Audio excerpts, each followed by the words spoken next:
तो चलिए आज बात करते हैं इतिहास की एक ऐसी खतरनाक रणनीति की जिसने हिंदुस्तान के भविष्य को हमेशा के लिए बदल कर रख दिया। जी हाँ, हम बात कर रहे हैं अंग्रेजों की बांटो और राज करो नीति की।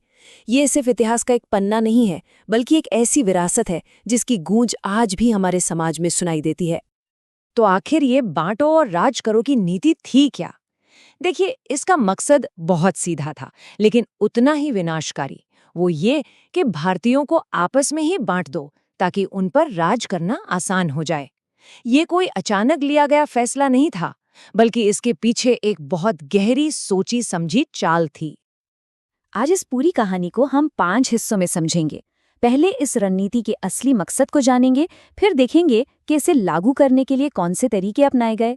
इसके बाद बात करेंगे इसके भयानक नतीजों की, और आखिर में इतिहास के इस अध्याय से हमें क्या सबक मिलता है, इस पर गौर करेंगे।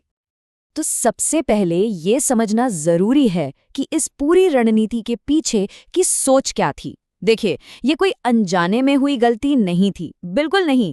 ये एक बहुत ही सोची समझी योजना थी जिसे सिर्फ और सिर्फ अपने फायदे के लिए बनाया गया था। इनका असली मकसद बहुत साफ था, लोगों का ध्यान असल मुद्दों से, जैसे कि आर्थिक शोषण और दमनकारी नीतियों से भटकाना। जब लोग धर्म और जाति के नाम पर एक दूसरे से ही लड़ने में व्यस्त रहेंगे, तो भला अपने असली दुश्मन से कौन लड़ेगा? और इसी का फायदा उठाकर अंग्रेजों ने आराम से अपना शासन चलाया। लेकिन सवाल ये उठता है कि अंग्रेजों ने समाज में इतनी गहरी खाई खोदी कैसे? उन्होंने ऐसा क्या किया कि सदियों से साथ रहने वाले लोग एक दूसरे के दुश्मन बन गए? आइए अब उनके विभाजन के औजारों पर एक नजर डालते हैं। अंग्रेजों ने भारत की सामाजिक बनावट की 2 सबसे संवेदनशील नसों पर हमला किया। एक था धर्म और दूसरी थी जाति। उन्होंने बहुत योजनाबद्ध तरीके से हिंदू मुस्लिम समुदायों के बीच अविश्वास का जहर घोला, और जो जाति व्यवस्था पहले से मौजूद थी उसे और भी ज्यादा कठोर बना दिया। धर्म अब आस्था नहीं, एक राजनीतिक हथियार बन चुका था। और ऐसा नहीं कि ये सब छिपकर हो रहा था, नहीं, इसे बाकायदा सिस्टम का हिस्सा बना दिया गया। जैसे जनगणना में जाति और धर्म को इतना बड़ा मुद्दा बना दिया गया कि लोगों की पहचान ही वही बन गई। स्कूलों में इतिहास को तोड़ मरोड़ कर पढ़ाया गया ताकि हमारी साझी विरासत की भावना ही खत्म हो जाए। तो चलिए अब देखते हैं कि इन सब विभाजनकारी नीतियों का हमारे समाज और हमारी आज़ादी की लड़ाई पर क्या और कैसा असर पड़ा। इसका सबसे पहला और सबसे गहरा असर पड़ा हमारे आपसी भरोसे पर। जो समुदाय पीढ़ियों से एक साथ रहते आए थे, उनके बीच अब शक की एक दीवार खड़ी हो गई थी। और ये शक धीरे धीरे इतना बढ़ गया कि इसने सामाजिक समरसता की नींव को ही हिला कर रख दिया। भरोसा टूट चुका था, लोग एक दूसरे से डरने लगे थे। और इसका नतीजा ये हुआ कि लोगों की भारतीय होने की पहचान पीछे छूट गई। अब उनकी पहचान उनका धर्म या उनकी जाति बन गई थी। एक हम और वे वाली खतरनाक सोच समाज में फैल चुकी थी।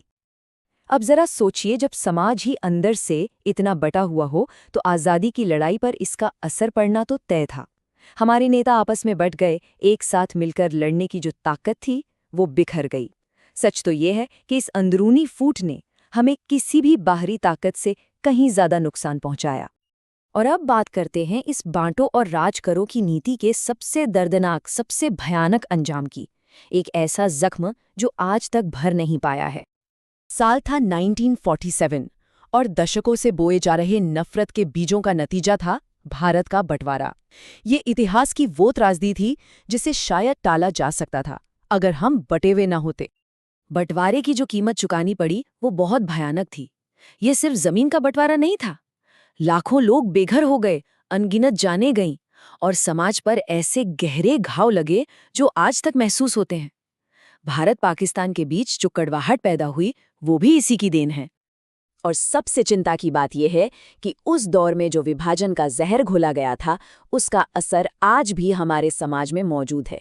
वो बंटवारे की राजनीति आज भी किसी न किसी रूप में जिंदा है।